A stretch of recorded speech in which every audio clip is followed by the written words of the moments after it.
Well, morning folks.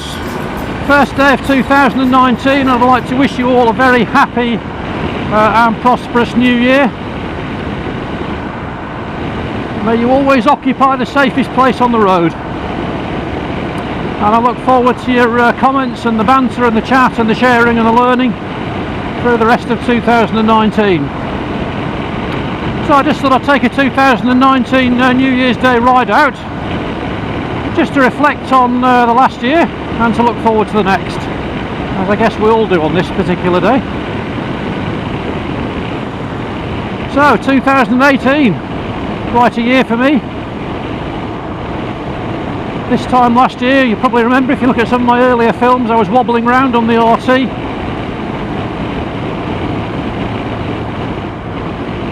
Not particularly feeling at home on it, but with each ride just gaining a little more confidence.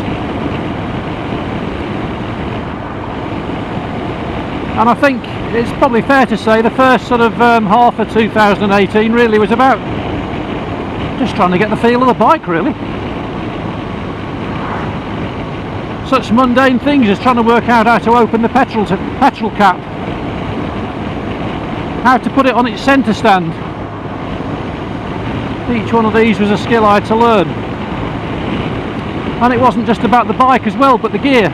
Here we are a year later, and this is the first time ever I've zipped my my leathers together. Worked out how to do it. Only took me just over a year to work that out, but I got there in the end. And it's a lot less drafty this morning. And of course 2018 was very much about learning how to ride to a quote advanced standard, and a dozen or so ride outs with the Northants group, the IM group. And you can probably check my emotional history through that as well. Everything from halfway through just feeling like I was never going to get there, I was never going to crack those right hand corners. The slow riding as well, still not an expert on that. Nothing like really, but good enough I'd say.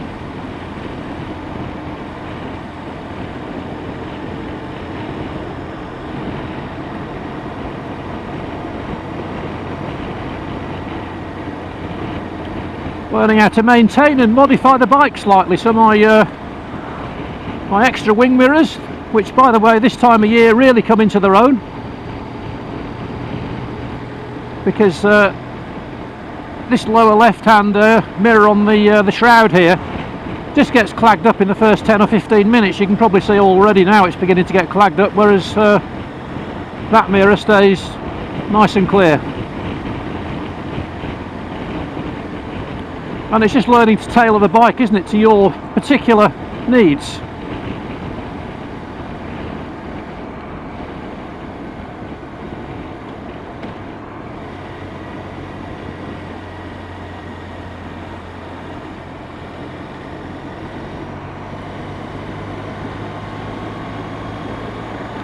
Huge milestone for me in 2018, of course, was the relationship I forged with Dale, and we've had a lot of fun together as well, actually. And the learning has essentially been one way. I've learnt an awful lot from him. His years of experience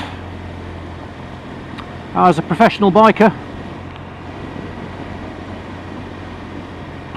and I'm convinced that actually I don't think I'd have got a first with my IM test had it not have been for Dale's advice and encouragement all the way through, his patience. What you folks didn't see was that every time I posted a video, and actually some of the videos I didn't post up as well, but put those privately online for Dale to see, I'd get probably 3, 4, 5 pages of feedback, detailed feedback. What were you thinking here, Neil? What's going to happen? Speed first, then gear. Slow in, fast out. You know, you name it. Learnt a huge amount from Dale, and I'm still learning actually. And we hope to maintain that relationship for our mutual benefit, but also for your benefit in 2019. So yeah, it's I'd say through 2018 I now feel comfortable on the RT. I now feel as though when I get on it I can really enjoy it. I would say now there's not the fear there that what maybe was when I was first getting on it, when literally everything was new. I knew I was setting myself a very tall target, coming back to a 265 kilo, 125 brake horsepower bike, super bike really. After a break of 37 years off two wheels. But that was the challenging target I set myself. And it's interesting, just a bit of philosophy as well, just sort of, you know, coming down my drive there, you know, a few bumps and hollows on the drive, and just reminded me really just to think about the fact that you don't want to focus on what you're trying to avoid. The pothole or the bump in the road with a bit of gravel. You want to focus in life, don't you, on where you want to go to. And I just wonder what you're focusing on in 2019. What new challenges, what new horizons, targets, objectives have you set yourself for this year?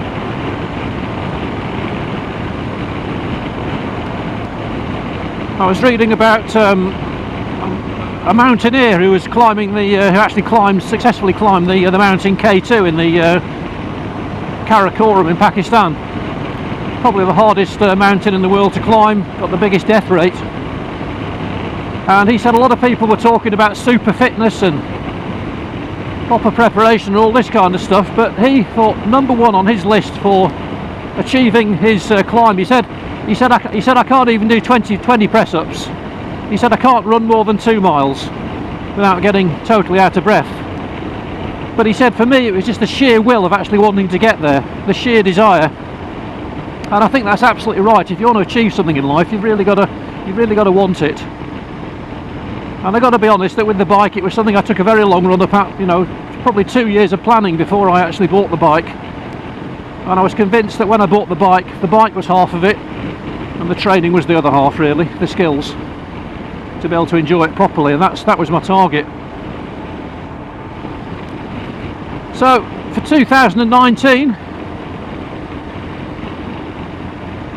what are my targets? I don't believe in setting resolutions, I'm not really into that.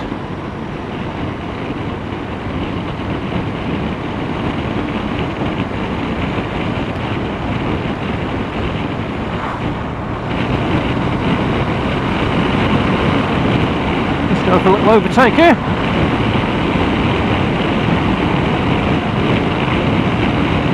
Yeah, so I've got a number of objectives really, just thinking about it. And obviously, you know, I've got this bit of paper now which says I achieved the first at IM, but I still personally don't feel like an advanced rider, because as I think I've mentioned before, advanced is a relative term. So maybe more advanced than some, but certainly a lot less advanced than others. And again, based on Dale's advice, I've had quite a long conversation, several long conversations with him about this, and I think it's all about consistency and polish really. It's about making those skills second nature now. And I'm always amazed, you know, whenever I'm asking Dale for a bit of advice, I've asked him for recently a bit of advice about the best lines and the best sort of policy and strategy to adopt in the winter. And he just goes right back to basics. Always the safest place on the road. So I've got to maintain that. I've been out for a few rides over the Christmas period, and you know, you just got to stick to the basics. You know, again, I'll quote Dale that he says that there's his opinion. There's nothing really such a thing as advanced riding. It's just doing the basics really well, just doing the basics that much faster. And that's what I want to aspire to. I just want it to be second nature. And I've actually found that starting to click into place actually over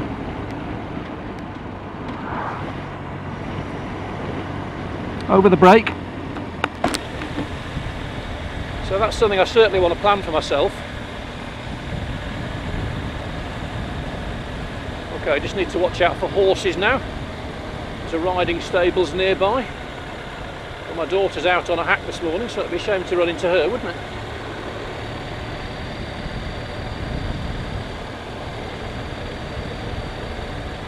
New Year's Day ride out in a different kind of sense on 4 legs.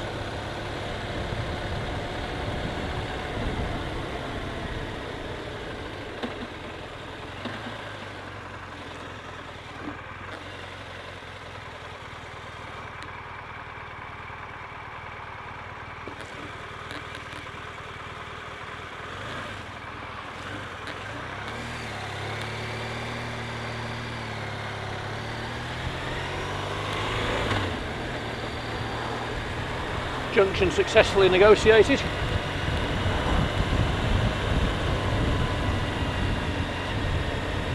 Right, so second objective this year is to extend my distances, just to get out a little bit further. Maybe get out for an overnighter or two somewhere. So I shall certainly be thinking of that and some destinations to get out to.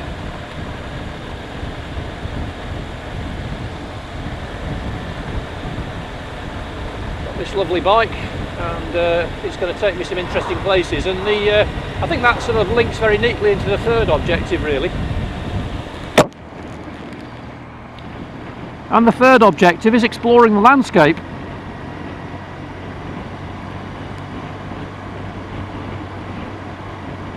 I do a little bit of amateur archaeology with a local group in my spare time.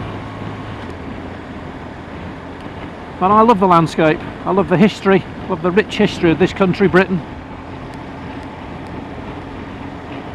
So again, a few more history rides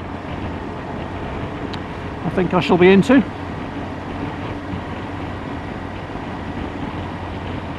And as always, on these pages, on these comments, you know, I hope you've sort of seen my sort of style. I don't set myself up as an expert, I'm not. Well, I'm an expert in some things. I'm an expert in project management, and if you want to build a submarine, just ask me.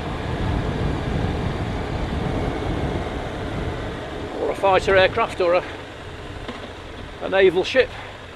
I'm your man. But when it comes to motorcycling, I recognise that a lot of you out there know an awful lot more than I do.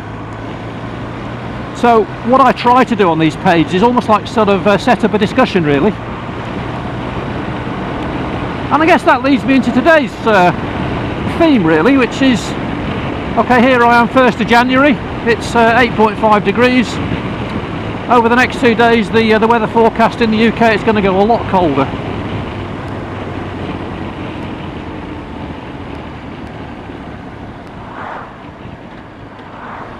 Going to get down to -4. So one of the things I did over the 2018, you might have seen some of my earlier videos. I put out a video which was my sort of urban riding strategy, and for me I just find it helps to compartmentalise things for different situations, just to switch into a particular mode. And there's probably 5 or 6 key thoughts that I now sort of respect and honour if I'm in an urban situation, you know, such as things like, you know, frequent lifesavers, and trying to read the situation much further out, for example, trying to make progress, trying to manage the space around me. Okay, now what about that situation then for winter riding? So when you're riding in the depths of winter then, as opposed to warm dry tarmac in the summer. And it strikes me that in the winter there are a number of particular challenges. Okay, so one of those challenges we don't see today, it's an overcast, but you know, if you're heading into the sun with a winter sun which tends to be a lot lower in the sky, what do you do about that? Because I found that can be a real risk. You suddenly make a change of course and you suddenly can't see. That's also added then to the second risk, isn't it, which is this idea that you know, your visor clags up, particularly on salted roads. Those of you who are commuting, I guess, will probably have a lot more experience of this than I do. But how do you keep your visor clear? I've, you know, come across all kinds of ideas, like, you know, you screw half a tennis ball onto your handlebars and you stick a little bit of sponge in it on a string. Seen some expensive gadgets, squeegee type gadgets as well. But you know, the first thing in the IPSCA information is all about what you can see, isn't it? Well, also I guess what you can hear, what you know, but fundamentally it's about what we see.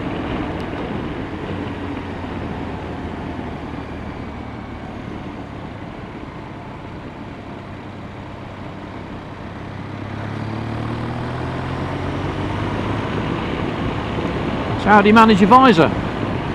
The next thing here, you can see on this road there's a gleam on the left of my track, there's a gleam on the right, but down the middle is a nice dry line, and that dry line is actually physically dry today. But also, if you're in a rural situation, that central line can get rather muddy. So what's the best line to take on the road? So again, back to the mantra of always the safest place on the road. You know, would you rather be over here, or would you rather be here?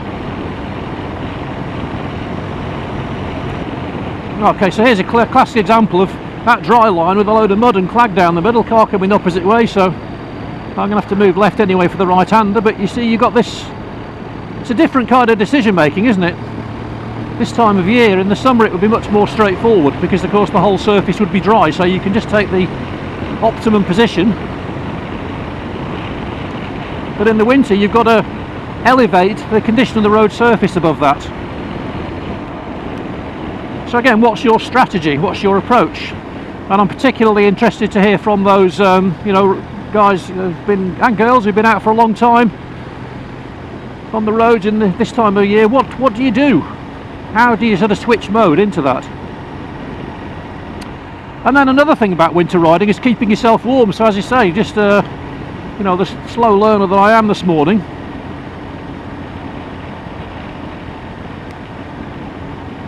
you know, I've just learnt to zip my suit up in the middle. It's made a noticeable difference. I'm not getting a draft up my jacket now, which I've been riding for the last 12 months.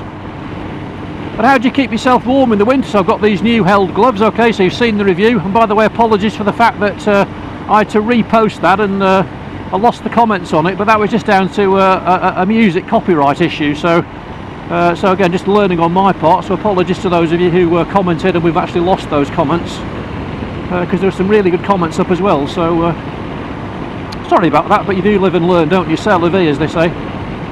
But yeah, how do you keep yourself warm? So I've just invested in some proper winter gloves, as I've done a bit of research, and I wanted a winter riding suit. So at the moment I'm out in my leathers, and these leathers are actually, these Wiser Hydra Pro leathers are actually waterproof. But I also wanted a waterproof touring kit. Okay, so another thing on the clothing, then I've ordered myself a winter touring suit. Did a little bit of research, and I'll do a dedicated video on this when it arrives. But I've ordered myself a Halverson's suit, Swedish manufacturer, been shipped over from Sweden. I ordered it on 30th of November, but unfortunately it's got caught up, I think, in the Christmas post. Probably ran into Father Christmas flying over Lapland or something like that. Got re-diverted. But yeah, when that arrives, that will hopefully do me sort of 2.5 seasons through the last part of the autumn, the depths of winter, and the early cold part of the spring. And I can probably also, you know, wheel it out on wet summer days as well if I've got to go somewhere, or if I want to go somewhere.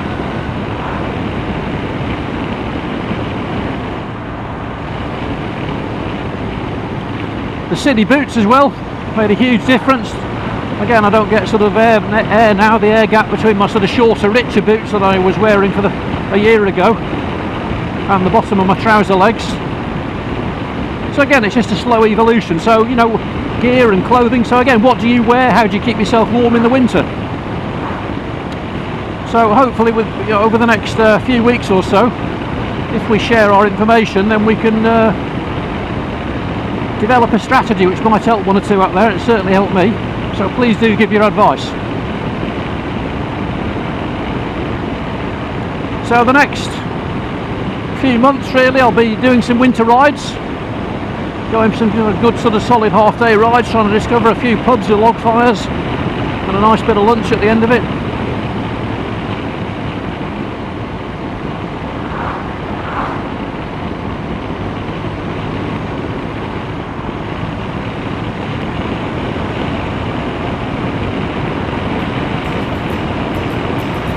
Just enjoying these curves.